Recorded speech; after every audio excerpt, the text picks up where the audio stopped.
So get online. How will anyone find you? You will be surprised how many DJs don't have an Instagram account and they want to make it. Oh, well, I don't like to showcase stuff. I'm very shy in front of the camera. Well, you're in the wrong industry, buddy. And again, you can make it without that, but you're shooting yourself in the foot. And you know what? It's great if you have some business cards and maybe some word of mouth business. But this is an online world and a digital world, and you need to get at least a small piece of online real estate in order to get noticed and leave a proper footprint in this industry.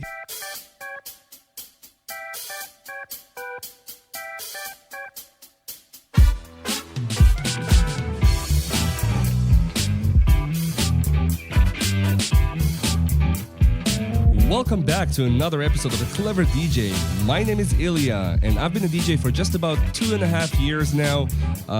This podcast is for people who are just getting into this industry and maybe even up-and-coming DJs who are looking to learn new skills and just improve their business, or just learn a few fun things that will give them an edge, something new that they're going to add to their show, to their set. Now, the information learned on this podcast, everything broadcasted here, is actually my own experience, along with some things that I learned from way more experienced DJs and people in the music industry. So I learned, I research, and then I know for a fact that certain things work. So I bring it here on the podcast and I just broadcast it to you guys. So everything here is proven to work. It's stuff that I saw that helped me and my colleagues and some people that I just met recently and learned their story. And this is what today is going to be about. Today is a step-by-step guide to building your DJ career. I know we spoke about similar stuff before, maybe even had a podcast with an episode with a very similar title. But the way I structured this episode today is to make sure that I don't skip anything that's absolutely important, because we focus on certain aspects in certain episodes, and I feel like this one is going to be kind of the complete package. While I'm sure I'm going to be able to add on to it in the future and improve, and this is what it's all about, right? This is going to be a good guide.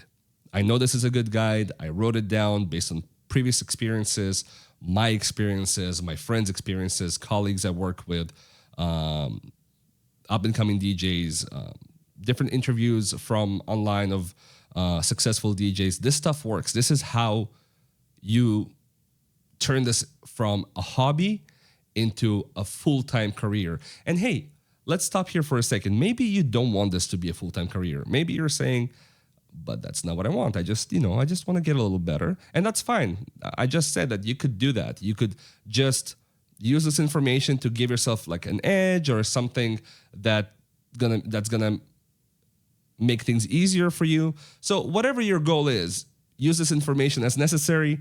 And I know a lot of people who are watching this podcast or listening, depending where you are, whether you're on YouTube or Spotify or any of the other platforms, you're here because you want to learn how to make money consistently, how to not lose clients, how to not sell yourself kind of too cheap, and how to really enjoy the process and be more efficient with everything. And that's what this podcast is all about.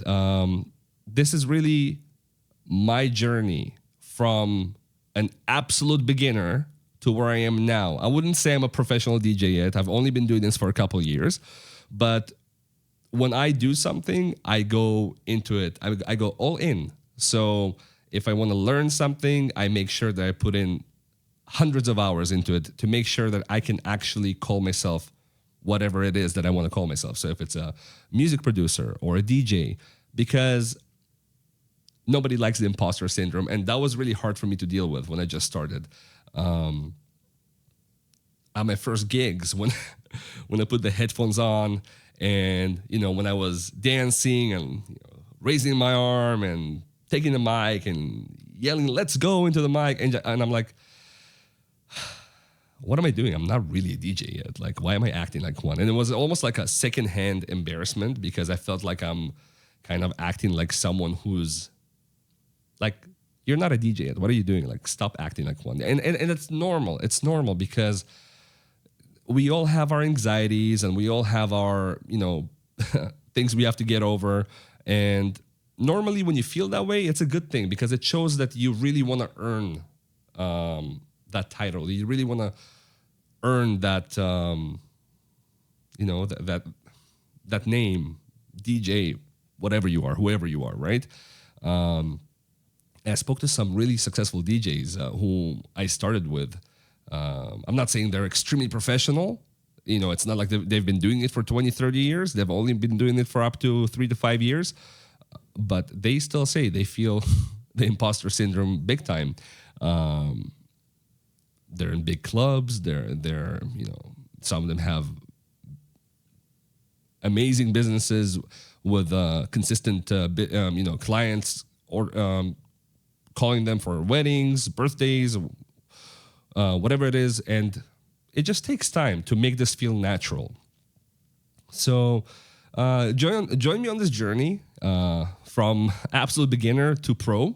And let's start today's episode. So in order to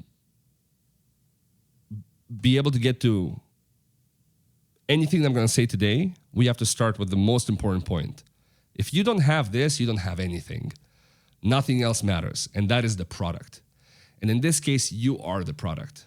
As the DJ, you are the product. If you don't know who you are and what you're doing, then, and by the way, if you see me looking over there, that's where my notes are. But you are the product. If you don't know what you are, what you're doing, nothing past this point matters. What that means is that you are not a decent DJ with a certain brand. If you're not a decent DJ with a certain brand, then none of the points I'm going to mention going forward after this one are going to even matter. So in order to start off right, we're going to start focusing on you as a DJ, who you are. So what do you love? There are so many different genres and ways, methods, manners that you can go about as a DJ. You can find DJs who only play one genre. DJs who just play house or specifically tech house, or focus on something else which isn't which is very specific. And some do it all. For example, DJs who are open format DJs, they, especially the ones who do it all, do all the genres, but also play instruments and sing, dance. Right? Some people add more acts or bring in acts to their show, to their set. Neither of that means better. Any of this could work. Better is when you know how to do what you do. And if you can cater to the audience you picked, that's good. So whatever it is you're doing, he or she are just doing tech house. They're not real DJs. Well, guess what? Some DJs just do one thing, just one genre, but they kill it. They're so good at it. And you know what? They mastered it. And that's what they like. There's no better. And a lot of beginners will say, I want to be an open format DJ because, then I'll know everything. And while it's kind of true where open format DJs have a lot of skill and they can really adapt to pretty much any situation, it comes with what it is. I mean, you're playing every genre. And meaning you have a lot more experience with different structures of songs, right? So it's not going to be one, two, or three methods to transition something. There's so much more. But you know what? If you watch any guide online for EDM DJs, they also can learn a plethora of transitions and more complicated ways to do things. So again, there's no better. Whatever you can do well and enjoy, that is what you should be doing. So that is the product. So what you should do is find out what you enjoy. So some DJs choose to mix in, and no pun intended, other talents. For example, I like to sing and I play guitar, piano, and I also have good rhythm. So I want to get one of those like drum pad machines where you you can use a drumstick and you can add certain elements to your set. And adding all those talents, or even someone else, who might be tagging along to your show, helps you stand out. And being special is really important in this industry, but it's not a deal breaker. It definitely will help you. It's a huge bonus, but it's not absolutely necessary.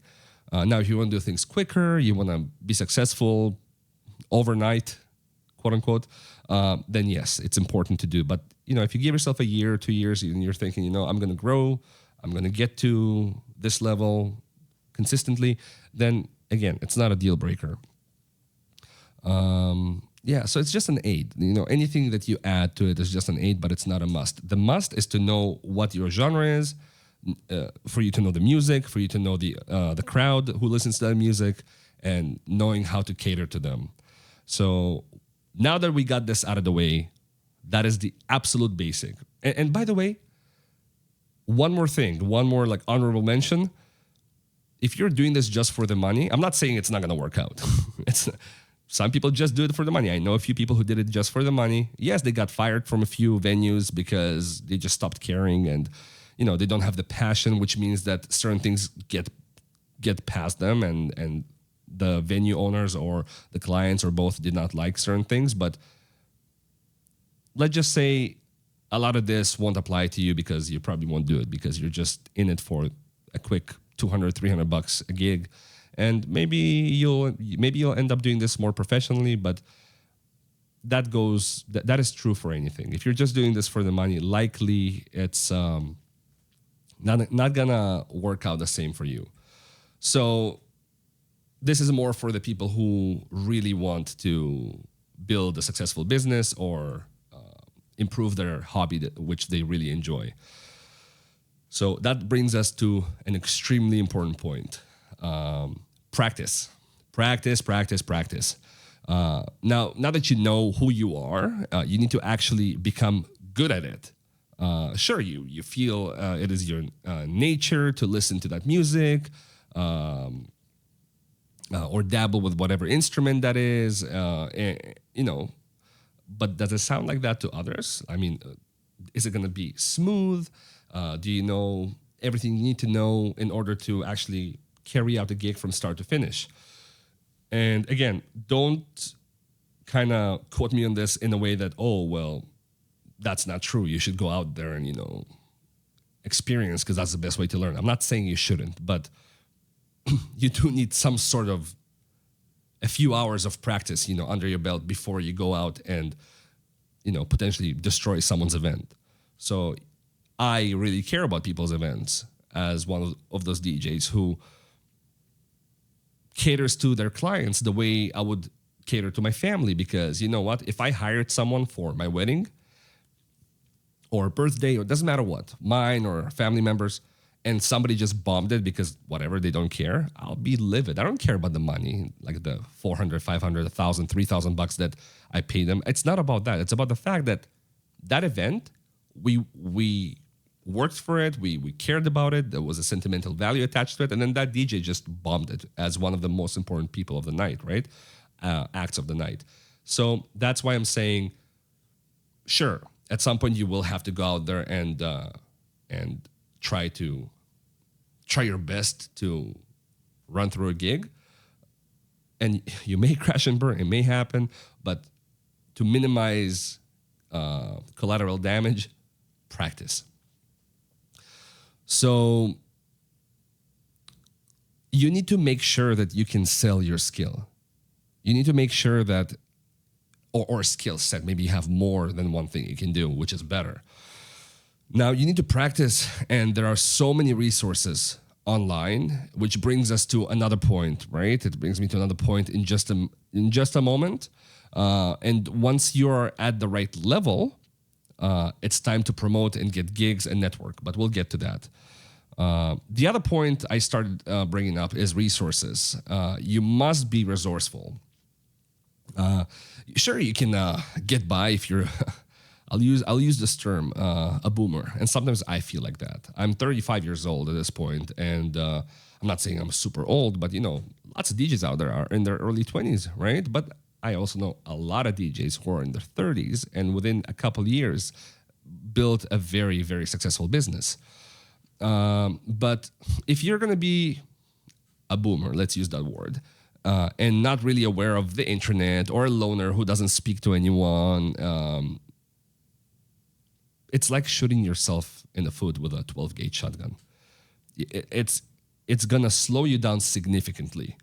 In this industry, like many others, you have to be able to network and research and find means to achieve certain goals. I mean, it's true to a lot of different industries, but in something like if you're a social media creator, like a content creator, especially that, of course, or a DJ, a coordinator of some sort, you work with people, you have to know how to build a certain skill set and find certain tools online. For example, a lot of people go on Reddit and they're asking this question: "Oh, I want to start DJing. What should I do?" And every time I see that or anything like that, and don't get me wrong, I help. I go on there and I give them a beautiful answer. Sometimes I even have templates that I just copy and paste, and then I add to it depending on the situation. But I think to myself, are they that dense that they didn't check anything? I mean, Reddit itself, like on each subreddit, there's so much information. But also, if you go on Google or YouTube, especially, and you write down how to start DJing, I mean, everything is there. Sure, maybe they're looking for a more like personal approach and they want to start a conversation. Well, okay, then maybe say that, right? And then people, especially on Reddit, will appreciate you more for being more direct and explaining what you want. But you need to be resourceful. People will respect you more and you'll get to your goal quicker. I remember speaking with a client from my day job who told me how tough it is to be, how much tougher it is for the younger generation to buy a house nowadays, and just overall how everything is expensive, etc. And but you know what I told her? I told her, you know what? You're right, and I sometimes preach the same thing. It's so much harder, right? Like we pay $2,000-3,000 for a 1-bedroom apartment here in Toronto, Canada, and that was, I wouldn't say half of that, but it was much cheaper than that a few years ago. And inflation is real, and shrinkflation is real, and everything is difficult, sure. But there's one huge difference between our generation and our parents or grandparents, right? And it is the fact that you can practically become anything you want. Hey, anything you want. If you know how to study online, how to use your resources, you can do anything you want, or almost anything you want. For certain things, you still have to go about it the old-fashioned way, but still, you still have the online aids and certain resources that people of that generation did not have. And here, I'm getting to my point. So I met a few people over the years that would never make it 30 or 40 years ago. They're just not cut out to do regular work and go about life the regular old-fashioned way. And like our parents or grandparents' lives, how they lived back then and how they got by, etc. And they actually managed to find their niche online. Not that it's only online work, but they went online. They started researching, and they found what they love, or they knew what they love, and they found out how to do it better without. Some of them couldn't afford school or have like severe ADHD and cannot sit in a classroom. And I know so many different people who fall in this category, who manage to find something online because of their resources, or because of the way they can research, yeah. And they found their like lovely little corner, and they did some work, they learned some skills, and all the skills transferred into the physical world. They went into an interview, explained why they can do what they do. They showed a portfolio, something that really you couldn't do back then. You had to really go through the process you would go through, regular school and getting a job, and you can do so many things nowadays. You can become anything you want. 5-year-olds have businesses. So technically, things are more expensive and the competition is real, but you also have a lot more opportunity nowadays. And I'm not just being a relentless optimist, right? That is true. This is very true. Once you recognize all the opportunities you have nowadays, you will understand that it kind of balances itself out. But again, if you don't take those opportunities, yes, it's much tougher to live today. So once you feel you can call yourself a DJ, even if you're still feeling the imposter syndrome, which we discussed earlier, it is normal, and it's time to move on to the next stage. So that brings us to, you've done everything you needed to do. You know your niche, you know your music, you have some resources under your belt and some hours of practicing, you have some connections, and now you want to make it real. You want to turn it into a career of some sort. Maybe it's just something you do for fun. Like I said, could be it. Most people that I see watching our podcast, because we have statistics and everything, want to actually turn this into a career, at least part-time, right? What I'm doing is I'm turning it into a full-time career. And I'm still able to work my day job, but at some point I won't be able to, right? And even with hiring people, and just at some point you can't kind of take care of the business and your regular job and respect both of them at the same time to the level they deserve. But yeah, while I will stress out that you shouldn't necessarily wait to have, and that's really important, you shouldn't wait to have all of the stuff that we spoke about in order to begin DJing and getting careers. It is the best time to do so, because now you can stand behind what you're saying. You have a product, you did it right, and you can execute all of those steps immediately if you get presented with an opportunity. Also, many people will get stuck doing this, what I'm about to say, instead of practicing, and that's the next point. And instead of building a business, but it's not going to be enough without having what we covered first. So without nitpicking too much, this is step 2. So this is what I was building towards. Marketing, networking, promoting. And if you say, you didn't say advertising. Advertising is a form of marketing. And we will have an episode that's going to be more in-depth when it comes to that. I'll make sure to do that. But before I get to this point, I want to say that I'm going to skip a lot of important details when it comes to marketing and promoting, because this episode is not about how to do that, but what to do. So I will say you need to focus on marketing, and then you'll have to research, right? And it's not hard. It takes 2 seconds to find the correct information online. But again, I will give some pointers. It's not like I'm going to skip everything. So you're in good hands today.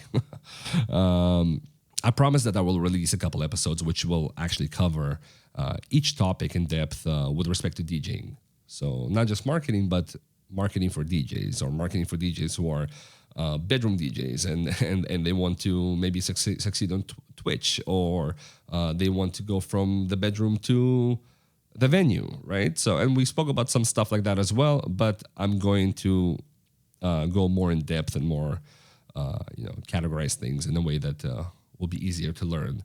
For now, I'm going to just tell you once again, become resourceful and go online and start typing away and learn if there's something you do not know. Like I said, you can go on Reddit, Udemy, YouTube, Instagram, and really there are so many places to learn more about these topics. But the point is, you need to know this. It's important. Also, if you listen to Off the Record podcast, one of the recent episodes, there was a guest on there, and she said sometimes she goes on people's Instagram and there's nothing there. Like, how would I know what you do, right? As a DJ, who would want to hire you or maybe connect with you, or you would have wanted to connect with me, and now you're trying to kind of tell me what you do. I mean, how would I be able to see that, believe you, or really, how will you be able to showcase anything if you don't have anything? What about clients? How many times clients told me, especially in the very beginning, oh, can you show me something? I mean, I want to see what you look like when you DJ, what it sounds like. And I'll speak about what I did towards the end, but and you might even guess that. But there are ways you can showcase yourself even if you didn't have gigs yet. Or you know what? I'll jump ahead just for a second to give you something. You can create gigs, free gigs. You can. Your friend has a birthday. Go with your DJ set. I mean, they'll appreciate it. I mean, especially if you practiced and you know you have a working knowledge of how to DJ. It's better than just clicking on their iPod or whatever, or Spotify, Spotify DJing. A lot of people will appreciate that. So you can create gigs, you can create experience, you can create videos. It's all very doable, but we'll get to that. You need to know marketing. You need to know how to promote yourself. Otherwise, what really separates you from your competition? You're just another DJ who hopes to get someone to notice them. Sure, you maybe you posted an ad on Kijiji, which is to our US or Australian or European audience. It's pretty much like the Canadian Craigslist, just without all the inappropriate content. It's just an ad. You post ads there, and you can sell things. Maybe your child's scooter, or maybe you have a service, maybe you're a plumber. So a lot of DJs promote on there. And normally on there, you get people who are trying to save money. But if you present yourself correctly, you'll get the right clientele, which I do. That's one of the places where you can find me. Some people also have, they go as far as creating a Facebook business page, and maybe an Instagram, or go as far as creating, and that's big already, creating a wedding wire account, which is not free, and paying real money to get noticed and find clients. But if you don't do all of this correctly, then it's just kind of like a weird mash or like a weird salad of information or skill, and there's just no start and end, and you're just spending money without actually getting real value or the full value to what you have. You have to learn everything. I remember about 4 years ago, and I'll try to find it because I don't remember what company it was, but I found through something else, some other course I was doing, I found a course about Instagram. And maybe today it's not 100%, up to date, but they were speaking about Reels. It was fairly new back then, or it was on the rise, and they were speaking about how to use Reels to your advantage, and there were certain extremely amazing secrets of the trade.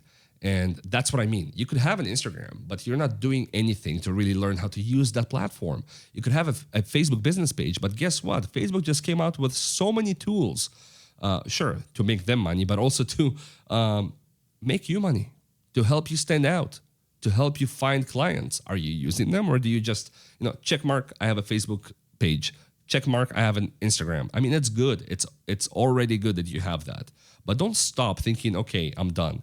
There is so much work. As a DJ, you're not just a DJ. You're a photographer, a videographer, a marketer, an advertiser, a coordinator. You do everything. You're a one-stop shop because you have to make that business work. And you have to make sure that you take the right content, create the right content to promote yourself. And also, if you're in weddings or other big events where there's no coordinator, sometimes you'll be surprised. There's no coordinator in weddings. Some weddings have 3-4 coordinators working together, but some have none. And the bride and groom will come to you, or especially the bride will come to you we don't know what's our first dance. And that's like a day before the wedding. Or so what do we do now? They don't know how a wedding is supposed to be structured. Guess what? They'll come to you thinking that you are the person in charge, because guess what? You're kind of in charge, especially if you're the MC. So you will have to have those set of skills. You'll have to have more than just one thing to create a brand. So when you promote yourself on either one of those platforms and whatever gig you're going to, it is clear what you do and why someone should select you as the talent for their event. And why should they trust you, right? I mean, hey, I've done 100 weddings and I have so much experience as someone who actually coordinates the wedding as well alongside my DJing.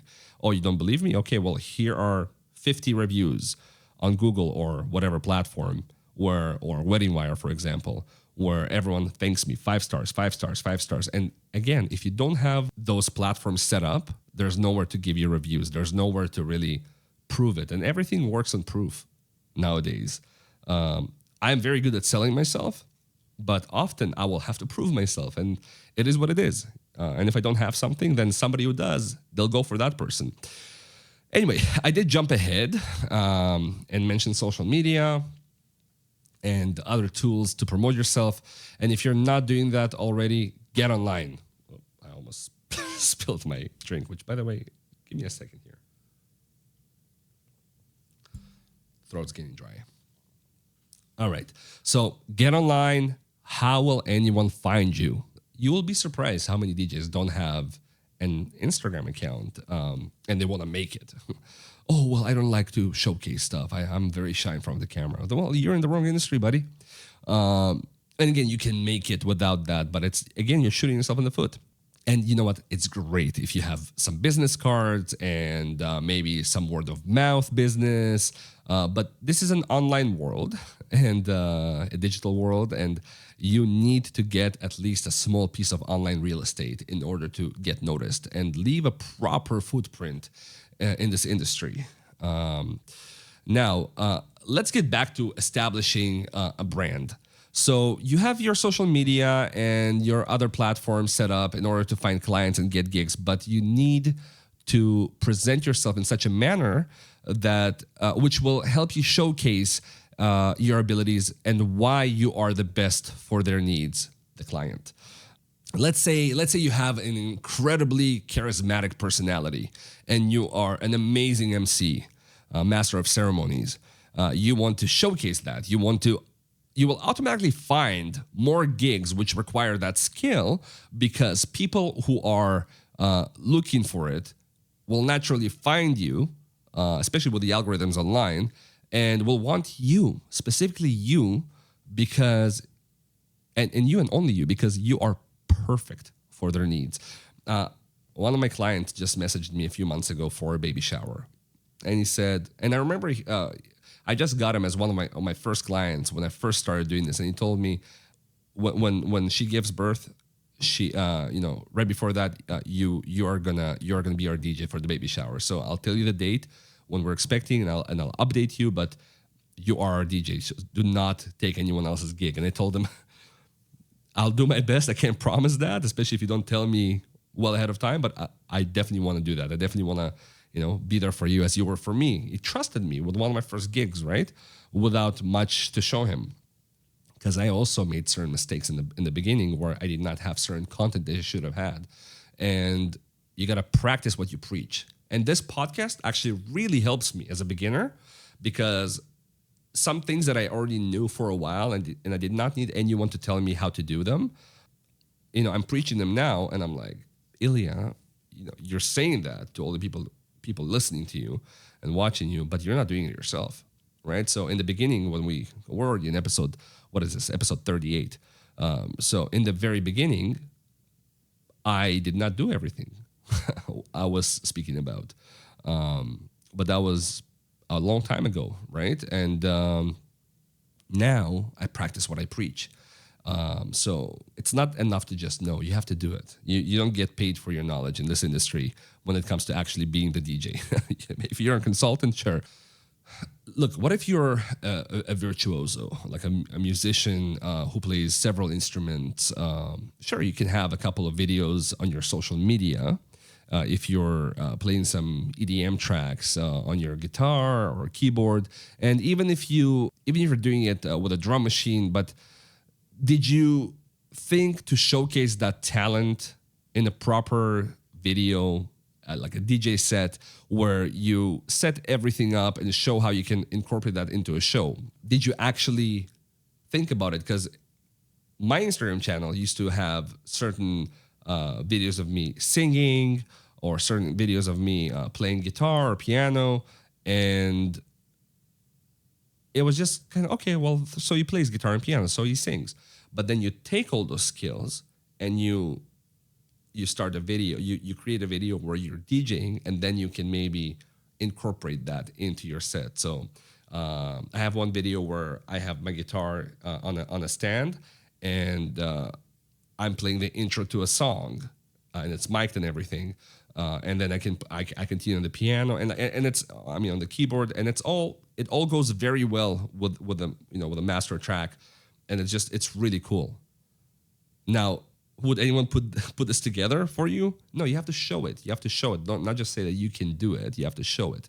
So, and then you'll be like, oh, but I didn't have a gig like that yet.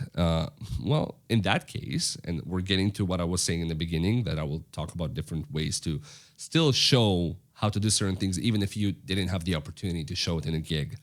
You will need to set up a camera in your apartment, house, wherever you are, or better yet, some cool remote spot like you see in some YouTube videos. For example, Andrew Rayel, great producer / DJ, has a video on some rooftop, really cool video, and he's not the only one who did that. And it's really cool that you have a way to capture someone with visuals, and because you're just playing music. They'll likely just want to listen to it, but now they have something to watch, so it's interesting, right? Suat who walks around. I'm gonna do that at some point. I loved it. I had that idea before I even learned about him that he does that, and sure enough, I knew somebody else thought about it. But he walks around with his DJ set, DJ gear, and just MCs and DJs and runs around, and he's incredibly charismatic. But that's what I mean. You need to create something visually that will showcase your skills. If you can do that even at home, set up a camera, set up a backdrop, something to make it look a little nicer. Get a couple plants in IKEA. Like set up a set, get a couple lights, maybe nothing too cheesy, but make it interesting visually if it's going to be a video, of course, right? And get on SoundCloud, get on, make sure to not cut out a certain audience just because, I don't want to upload it everywhere now. Well, you should, because you don't know where people are going to listen. This podcast gets uploaded in like almost 24 separate places. Right, but we get listeners from all kinds of platforms. So it's not just Spotify or YouTube, believe it or not, or Apple Music. It's everywhere. And whoever was listening on Google, which now got discontinued, they're going somewhere else now. So now they have somewhere to go because I have that. I made it available for you guys. Right, create a show, create something for potential clients to see. So if you didn't have an opportunity to do that live yet for an actual gig, they'll see, you know what, he knows what he's doing. And a lot of people, they'll be extremely reasonable with you, especially if they want a good price. I'll give you an example. That guy that I told you about, that then told me that he wants me to come to the baby shower and do the baby shower gig. He asked, do you have anything to show me? And I had a couple videos. I had something. I'm not saying I didn't have anything, but it wasn't the best. And I had some lights. Like I did put some work into it, but not everything that I'm preaching right now. And then he said, email it to me. And I thought to myself, once he has that file, he has that file. I wish I did a better job. So I did email it to him. I did send him that, but then I took the time to create overnight to create another set. I got some lights from friends. I created a nice set for myself and created another video and created a better kind of video to sell myself, to sell my skills. And he could see that I'm really trying. He could see that I don't really have any gigs to show him yet because I'm very new to this. My friend used to call me DJ new to this. And you know what? He's like, so what's the best price you can give me? And I gave him a price that was about 20% less than the standard, like the market standard. Because I knew that, you know what, he's giving me an opportunity, but I don't also want to sell myself too short, too cheap. I didn't want to sell out. But I knew that at the same time, the way I was reading him is that he will either tip me or I'll get more gigs from him and I'll be able to increase my price as I go. And guess what? That is exactly what happened. I got tipped, and which brought me down to up to only 10% less than the average rate for that gig. And then I got 2 more gigs from him. So one that I already did and one that's coming up in almost a month. So, and each gig, I do something special for him, but it is getting higher in price, but not as much as it would have been for a brand new client, because I'm trying to kind of show him that I appreciate him. He's kind of in like my top 5 clients because I started with him. So there's a special relationship there. And you can go about it however you like. You know, that's how I go about it. It works for me. I've been talking for almost 43 minutes now. These last 2 episodes are longer. As you know, I am on my own now. This became a solo podcast. It used to be my buddy Nino and myself, and now it's just me. And Nino, just for personal reasons, had to step away from the podcast. For now, it's temporarily, and he may be coming back. We'll see. But for now, this is going to be a solo podcast. It may continue like that. But yeah, let's keep going. So you send your client that proof, something that will, cover your skills, and something that will ensure that they are in the right hands. You can do what you said you can do. That brings us to the next point: building relationships, but also, extremely importantly, establish boundaries. Something I did not do in the very beginning not because I didn't know about it, just because I thought, hey, you know what? They'll never do this to me, right? They'll never screw me over. Guess what? It happens. Or they'll never get too comfortable, right? People get comfortable. People, are mostly selfish when it comes to their business, their lives. They will likely do something for themselves to save themselves instead of saving you. And that's just, I'm not trying to be a pessimist here. It's just, that's what happens, right? Especially if they're just, a contact, a colleague. I mean, they sometimes don't really owe you anything, right? It's every man for himself. Sometimes. So don't just, be naive and think, okay, I built a relationship. This is going to be forever. I'm going to trust this person with everything. So it is very important to build relationships in the music industry. As a DJ, you will do much better if you attend different gigs where your fellow beginner DJs require some support, or even the more up and coming DJs, artists who don't really need your support 100%, but that's where you can maybe get more value out of it. So they're not that big now that they're not even going to look at you. But and by the way, some bigger artists, some bigger DJs still, you can still contact and they will still give you the time of day, and I'll get to that. But start with supporting people you started with, and you'll go to their gigs, they'll come to your gigs. And, the up-and-coming artists, without being too nosy or trying too hard, try to get close to them. And I'm not going to tell you exactly how to do that. There's no way to tell you exactly how to do that. Every situation is different. But you're going to have to show your value. You're going to have to, just like for a client, right? You're going to have to show your value. You're going to have to, maybe you're fun to hang out with, or maybe you have a skill which can help them, right? The way Nino decided to take me along and mentor me for like a year and a half was, or maybe even 2 years, was I approached him as a bartender and I said, hey, I also am a music producer. It's a hobby of mine, but I know what I'm doing.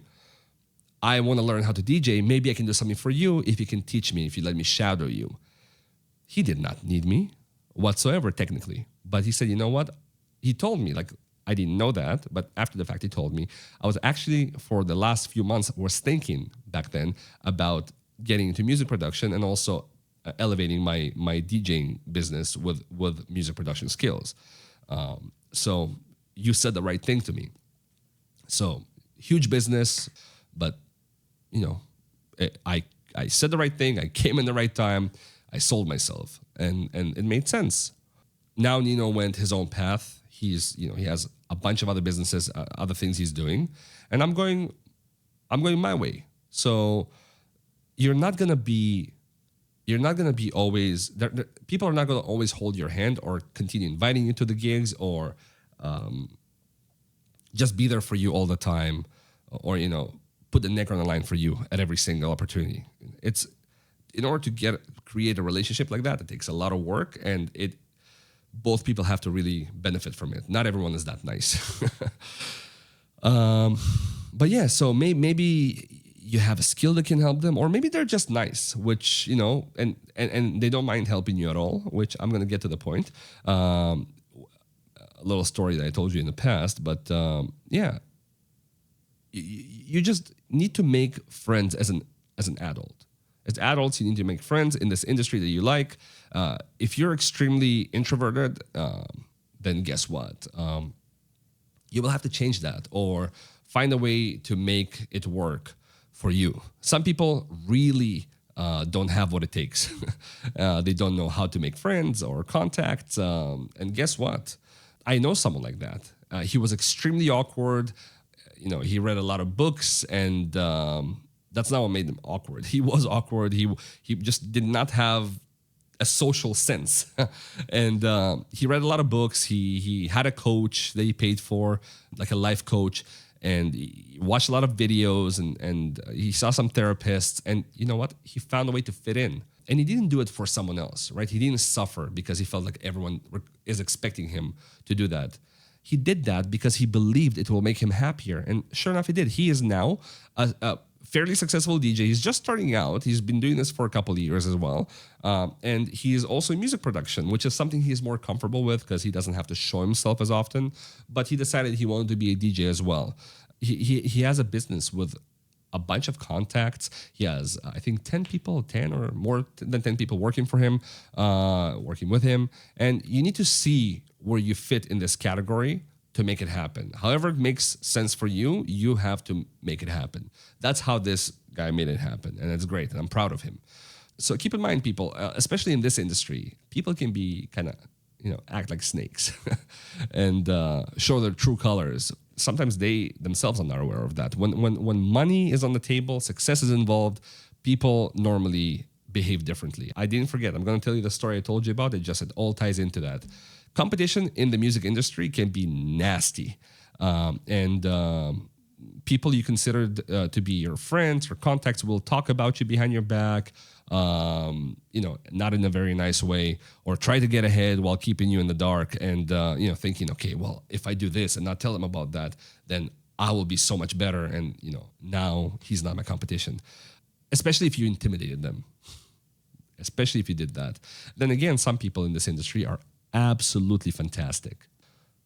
They know the struggle, and while they might be at your level, they will not shy away from sharing contacts with you, or and potentially risking some opportunities because maybe you're the snake.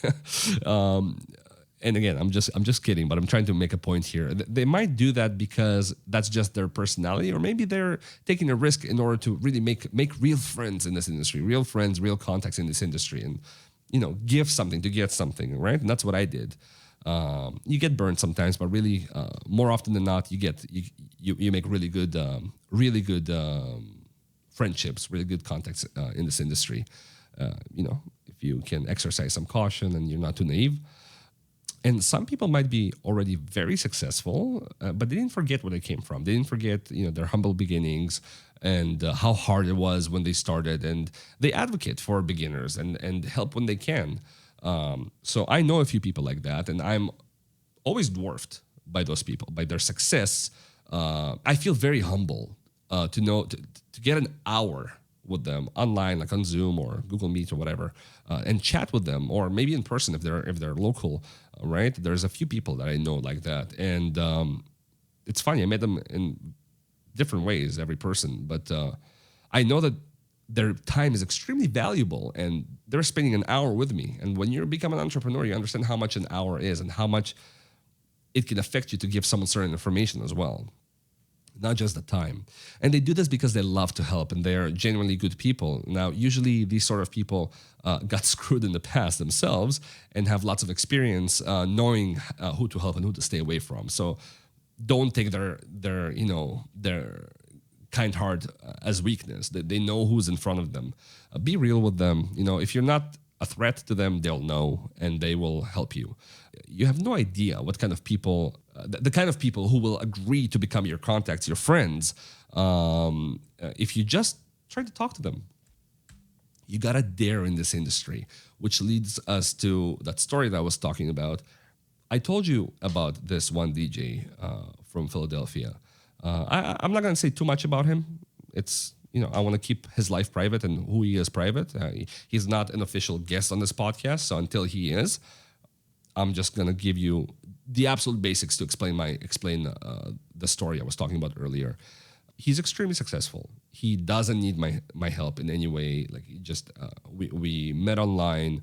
I still don't remember how, but I have him on my Instagram, and he checks up on me from time to time. Had a conversation with me, helping me set up a really large event, and told me that I cannot imagine the things he's been through. He's seen it all, right? And he told me hey, this industry is just like that, and that's why a lot of people don't survive it, because it's too much. It's too much to handle for some people. It's just I'm not trying to be negative here. I'm not trying to be a pessimist. It's an amazing industry. I love this industry. He loves this industry, but you're gonna come across certain people who are just gonna rub you off the wrong way, and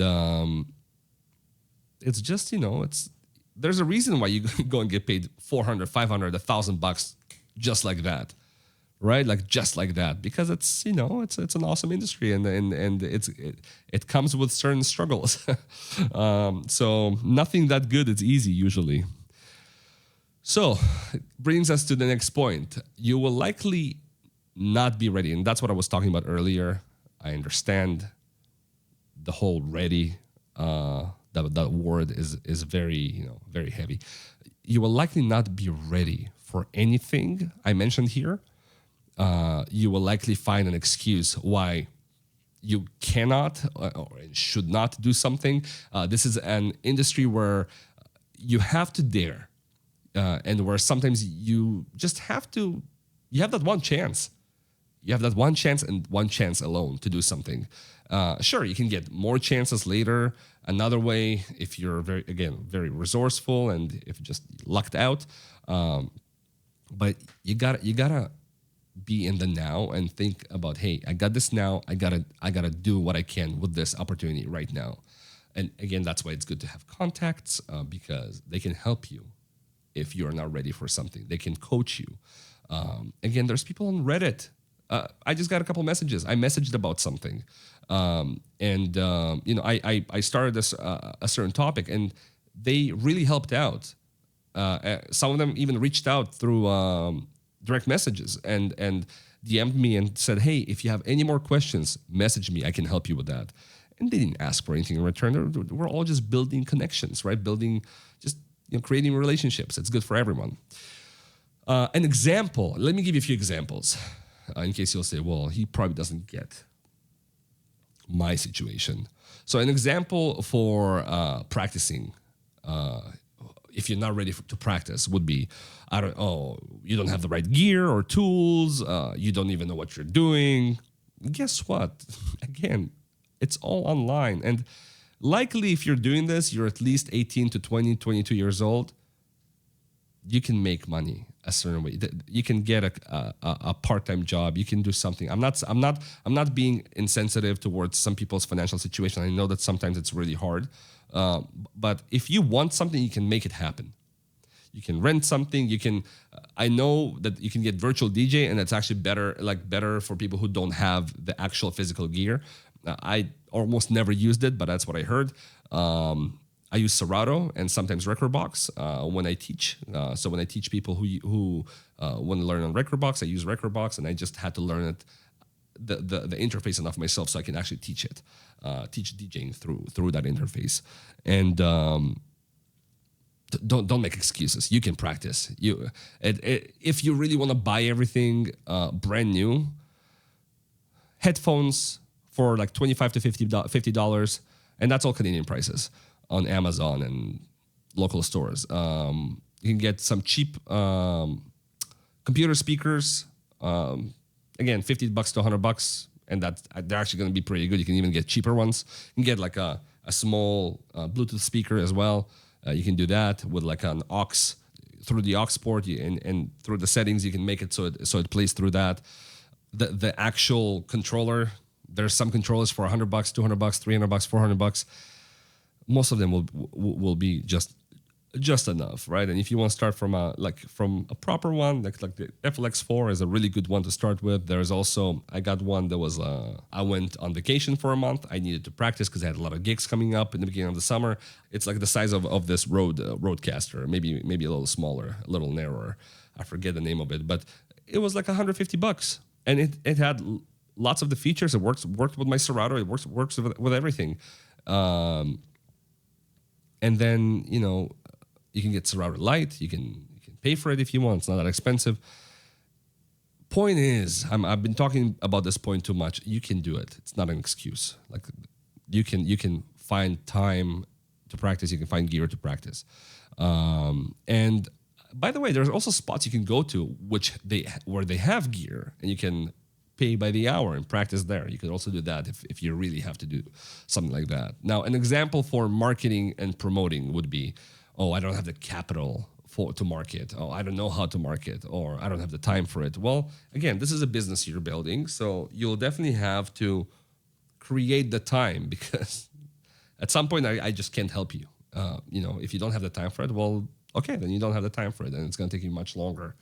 It doesn't cost much. You know what? I got a Google Workspace account for this podcast because I had to collaborate with several people, and it was also a very good decision to get that. And I got a bunch of like $600 to start me off with my marketing. I'm not saying that's enough. I'm not saying that's all, but you know what? Like there are so many ways you can do that, and the Google Workspace is not that expensive at all. Like it's like $10 a month or something, $15 a month. Again, you don't have to do it that way. There's also free, what is it called? Like sponsorship, endorsement, people who will actually, and it's online for beginner podcasts. And they will provide you the income that you need or the tools that you need in order to create something you need to create. So whether you're a podcaster who's using the podcast in order to leverage their other business, or whether you're just a DJ and you want to be a DJ and you want to find a tool online, there's something for everyone. And again, I said I will not go in detail because then we're going to get to like a 2-hour podcast again. So we're just over an hour now, so I'll try to keep it a little shorter today. An example for networking would be that, let's say you don't really know anyone or how to approach them. You're just very kind of shy, introverted. I already spoke about it before. You're going to have to find out. You're going to have to learn. You're going to have to get out of your kind of comfort zone and try to be comfortable in certain situations where in the past you weren't. You're going to have to change a little bit. And nobody forces you to do it, at a pace that you're not comfortable with. And again, the best thing you can do is to gather the courage to speak to someone and see if they'll coach you. That's the best thing you can do. They will hold your hand and take you step by step. I was terrified to do my first gig, But I did it. I did it. I was pushed towards it by a mentor, and I, for the first gig, he came with me. For the second gig, for the first gig, he came with me and did half the work. For the second gig, he came with me and didn't do anything, but maybe helped me set up a couple things so it's quicker. But he was just there for support and just hang out and take some photos and videos for me. And then the rest of the gigs, I went by myself. So, I was terrified at first, but I did it, and it was easier with a mentor. It was easier with a coach. But that's also because I provided great value for him, right? So think about it. Can you provide great value? Maybe you're a graphic designer. Maybe maybe you can create something for them, for their business. You'll find a way to connect with someone if you really want to. An example for your first gig will be, I'm not ready for that gig. I need more time to prepare. And that's what I just said. If you practiced a standard amount where you know how to do things when you're at home, if you really care about the event, you'll feel it. You'll know that you're nervous. You don't really know what you're doing because you've never done it, but you do because you've done it at home. So go 2 hours early, set up, do a sound check. If you have the opportunity to go early. If you don't, then do it at home. Do like a test at home of like setting everything up. Always set up all your gear at home.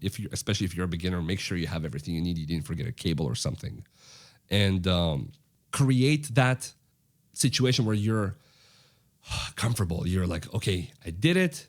I know what I'm doing. I just need to take what I did here and do it again in front of those people, and you'll be fine. So it's always going to feel like you're not ready, but you are ready. Now, if you didn't practice at all for like half a year, you've been just talking about it, from time to time you would dabble in it, okay, maybe it's not the right time to take a gig, right? Think about that person that you're taking their gig and the responsibility that comes along with that. But again, in a normal situation, you are ready. Don't worry, you'll be fine. You can always find excuses. You need to find solutions. All this goes to show that it's not one thing or a few things. It is a beautiful recipe, which needs to be respected. It is a process. If you enjoy it, it will all happen naturally for you. I remember in the very beginning, I would not practice much. Like I said, I would not practice properly. I would, and I had my reasons. I had legitimate reasons. We all do. But if you want to get somewhere, you got to do what it takes. Okay? Like most of you are not kids. Most of you are older and I don't need to explain this to you. You should know that. A great kind of analogy that I came with, a great story that I came up with. And I can't remember names right now or anything like that, but you've seen these stories online of these kind of situations. Imagine two people. Both of them want to participate in the Olympics. One is naturally physically like a physical marvel, and maybe even has some connections in this industry, and an athlete. And the other one is just an average person with a passion for sports, But hey, he's also missing a leg or a limb, some limb. Different people will get dealt different cards. Life is not always fair, and you might have to work more than your neighbor. To get to the same goal. Now, the goal doesn't really care if it were a person. It doesn't really care if it's fair or not. That is what it takes. That's what's required to get into the Olympics, right? Can you do it? That is it. That's for you to decide. That's for you to prove. So the person who was missing a limb found a way to get a prosthetic and trained, and now through training and various other things they did, and they're in the Paralympics. So now that is what I'm talking about. They made it happen. Some people that have those prosthetic legs run faster than me. They're doing things that I'm incapable of doing, and I have two perfectly working legs. It's not about that. It's about what you want and that passion, that drive to get yourself there. I know I'm talking about Olympics and sports, but it's a really good way to explain that. Don't think. I needed to give you something extreme, like an extreme example. Don't think that you're so unlucky that there's no way that it's going to happen for you. I'm not going to lie. It might be tougher for you than others. It might be, but life has a funny way of balancing things out. Logically, everyone's going to assume that this situation is, it doesn't happen often. It's such an extreme example, but a lot of people are in kind of like we're dealt a tough hand, right? And that's where I'm being very empathetic and I'm trying to understand some of the people who are like, you know what, that was too much. I mean, like, I'm trying to do everything I can, but I don't have that extra $100 to buy the gear. I get it. A lot of people are in different situations that are difficult. I'm very spiritual, but I'm also realistic, and I know that certain things in life are tough to achieve. But I believe that with the right attitude and resources, everything is possible. If I haven't stressed this enough at this point, be unique. Find something that you can do differently than others, and that adds value to your show. Find a way to stand out from the thousands of DJs in your city. And also keep in mind, many DJs you encounter online are just that, online DJs. They do it as a hobby, and while the market is very saturated, not every DJ is your competition. Even if they're not just online DJs, everyone has their own niche. And everyone has their own, something they're good at. If you're if you're a decent DJ, and especially if you can show how you're a little different in a good way, you will find plenty of work. There are many more points, lots more information I could have crammed into this episode. But I believe that I created a pretty good start to finish kind of blueprint here. And while there are many more versions of that kind of blueprint, this is a good one. And I know from experience that it works. My experience, colleagues, these episodes don't just happen on the fly. I speak to people. I make sure the information is correct. I make sure the information is understandable, that I can back up what I'm saying. And if you have a different way of doing this, if there's something that I didn't say and you think was important, definitely mention in the comments. Definitely send us an email. There's going to be similar episodes to this one in the future, where again I'm also learning. Right, I'm a beginner DJ, technically a beginner intermediate DJ right now. There are things that I'm learning too, and I haven't been podcasting for years. This is. This podcast started in January of 2024. We are now in September. So, the second week of September? Yeah. So, it's all about caring, loving something, practicing, validating, making sure the information is correct, because you care about it. You do not want to kind of misinform someone or go somewhere not ready, whether it's a podcast or a gig. It's very important to love what you do. If you love what you do, I believe the universe, life will bring you more opportunities, especially if you're actually putting in the work and you're promoting yourself. It's not that expensive to promote yourself, especially if you have a full-time job and you're able to do that, but maybe you don't want to spend the money, but you should. Give it a shot. It's a business. It's a risk. You might lose it. It might work. Some months I was spending $50 to $100 every month, and I got no gigs. But then guess what? 2 or 3 months later, I got all those gigs that I should have gotten before. Everything will balance out. Everything will stabilize. So thank you very much for joining another episode of The Clever DJ. My name is Ilia, and I thank you for joining me, and see you next week. Stay